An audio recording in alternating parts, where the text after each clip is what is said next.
there's a Paladin after us. This requires context. Paladins in this setting are the servants of a terrifying entity, a god they call He Who Will Be, whose domains are confusing, expansive, and apocalyptic. He has other deities enslaved to his will, and they aren't pushovers. They're evil gods who we fought multiple campaigns ago and banished from our world. We're talking Lovecraft stuff here. Creatures that were going to eat the world. In the heavens, the gods of our world are doing battle with this monster's servants. But on the ground, it's everyone against the Paladins, who are forging a path of followers and temples so that He Who Will Be can enter our world and fucking punk us. They're monsters. They don't die of age. They have magic that bypasses the hollow. They have flaming swords that can touch the spirit world as well as the physical. And people they kill cannot be resurrected.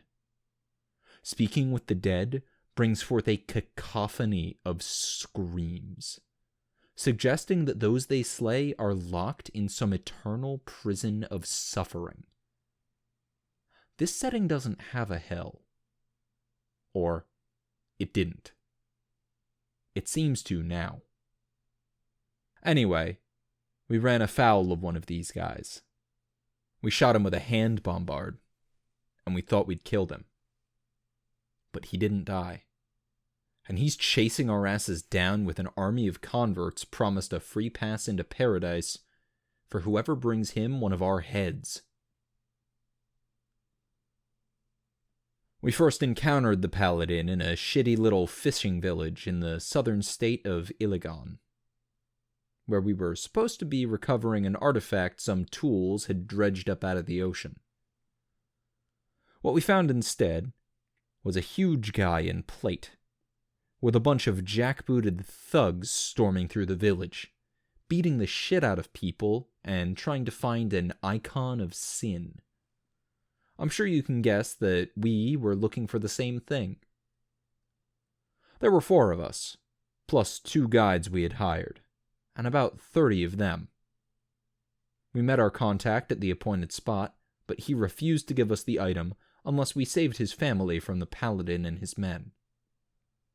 They were under suspicion, and would probably be killed if the item wasn't found. So we pulled out a raft to their ship in the night, climbed on aboard, and busted the folks out.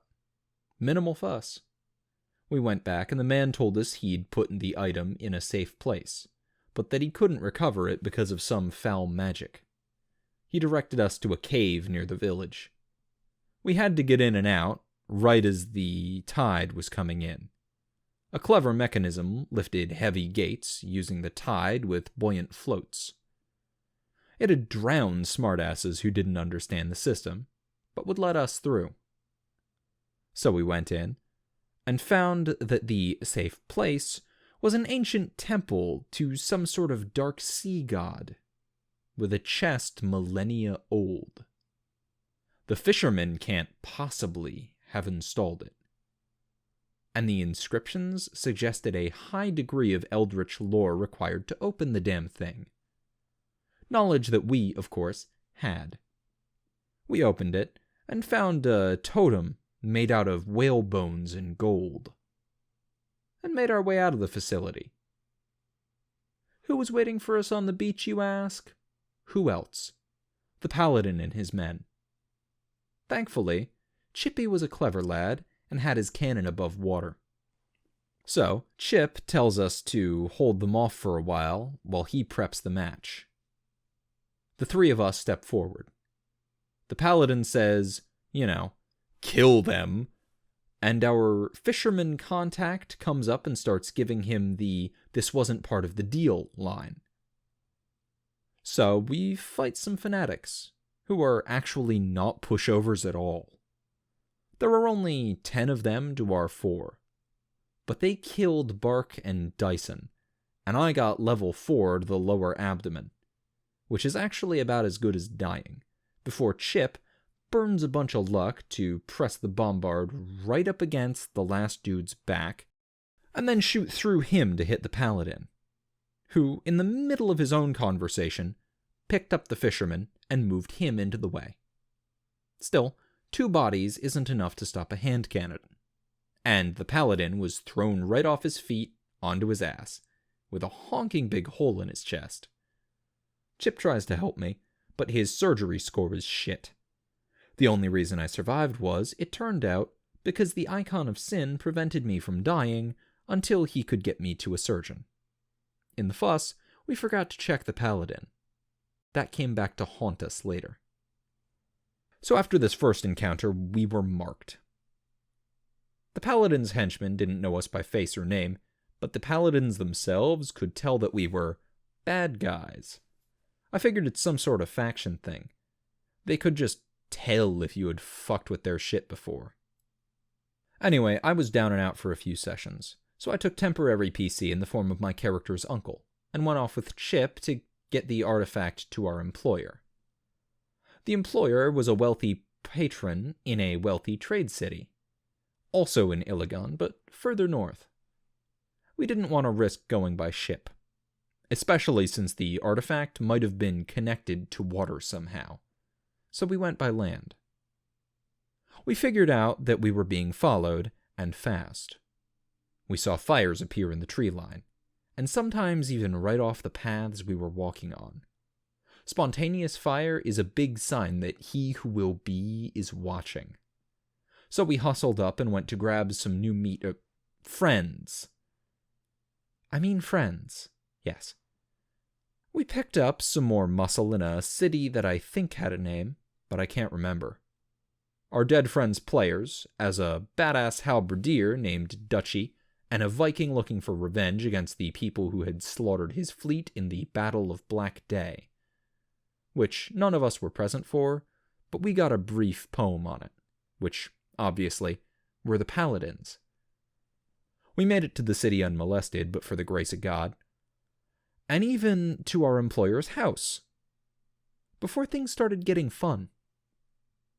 Anyway, we go into his manor, turn in our find, and our employer has his flock of inventors and scholars and scribes receive it. They all start prattling on about From the Deep and Bones of the Ancients and Echoes of the Hollow, and just everything else that you'd expect people trying to make a find sound impressive to their boss would say. I say, I got stabbed in the stomach and it kept me alive. And the aristocrat raises an eyebrow. Like, he didn't actually expect it to do anything. But it does, in fact, when he puts it in seawater. It begins letting out this creepy sound, like a whale song played with way too much bass. He frowns at it and says that this wasn't what he asked for. We were supposed to bring him a fake that he was having smuggled in. It was supposed to be full of silkworm cocoons. He then looks up, and he's horrified, and says, "You brought a deep charm into my house?" And then there's a crash from downstairs, as the door breaks in. And there's shouting, and the clashing of steel. Chip and I get this feeling like our tongues are being pulled on by some invisible force. This, I would later discover, was the sign that paladins are tracking you. The aristocrat takes a bag of gold, our pay, and puts it on the table, and tells us he'll pay us double if we take the charm and get the fuck out of his house before the Gestapo gets upstairs. Chip is already loading his gun. I take the money and the charm, and our dear employer flees behind a bookcase on tracks into a panic room, along with 2 maids and some of his scribes. The rest flee upstairs while we prepare to fight our way out. The first men into the room are flunkies, same as we fought before. This time we were a bit better prepared.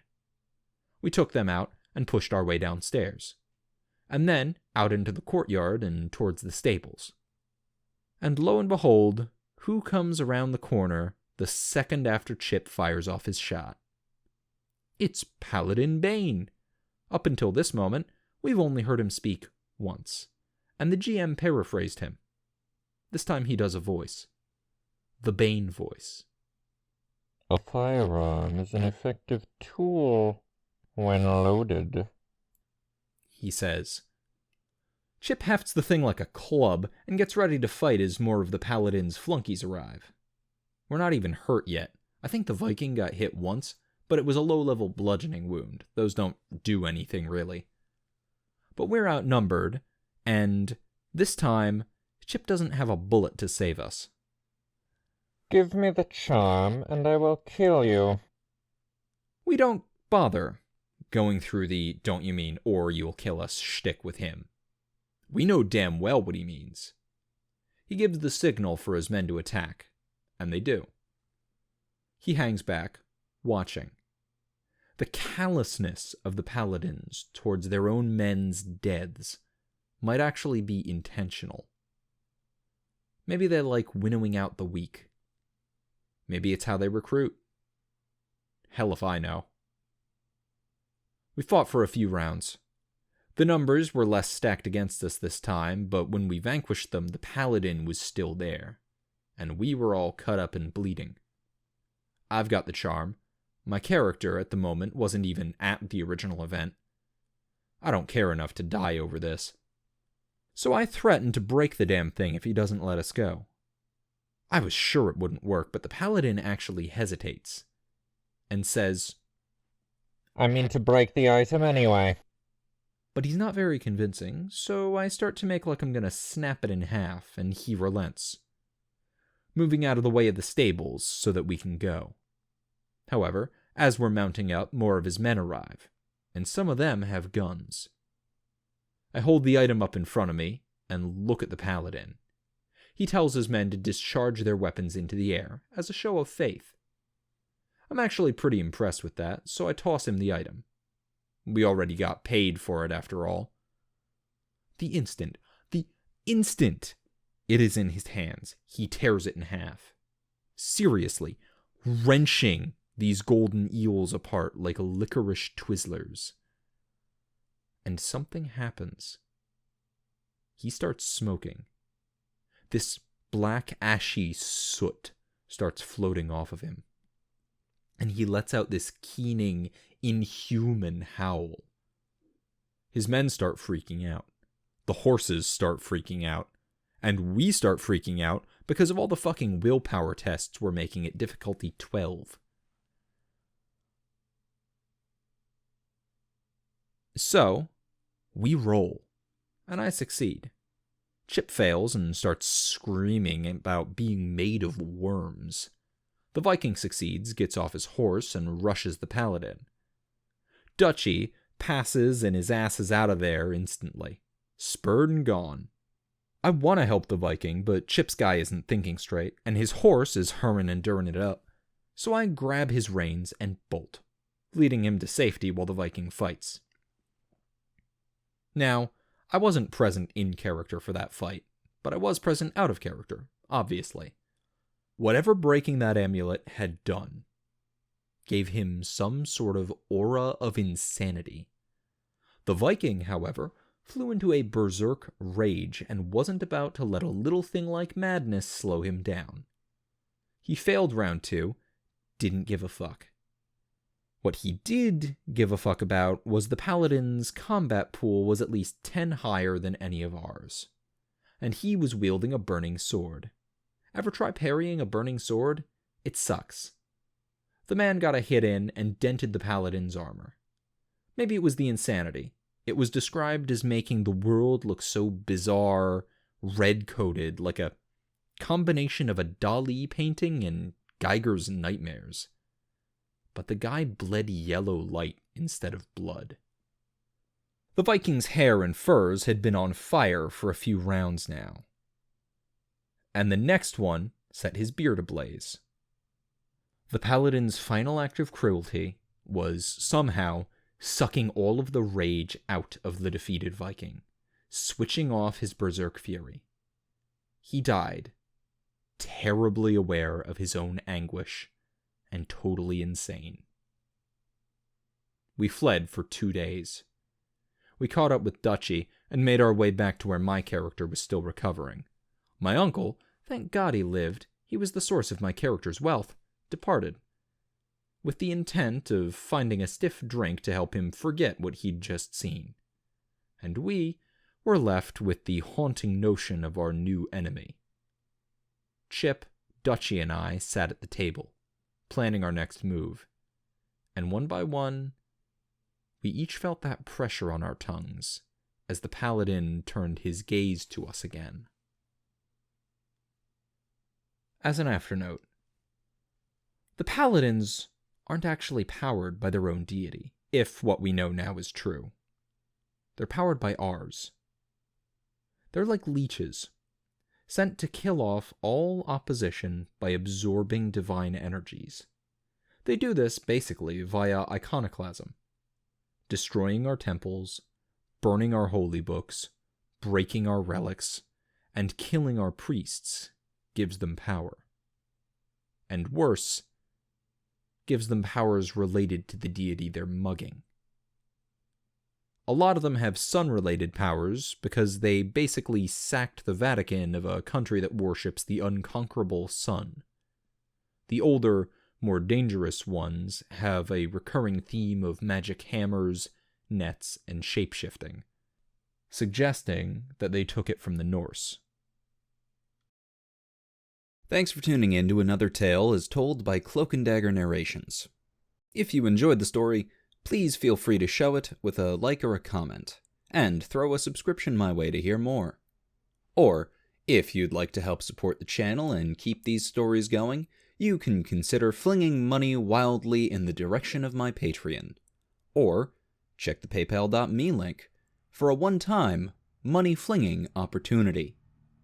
If you want something in return for your money flinging, apart from the sultry sounds of my voice, there's a Teespring link down in the description. Wear the logo and send more people here to join you in money flinging. Or, you can check the Drive-Thru RPG affiliate link to pick up some rulebooks and start making stories of your own. Thank you.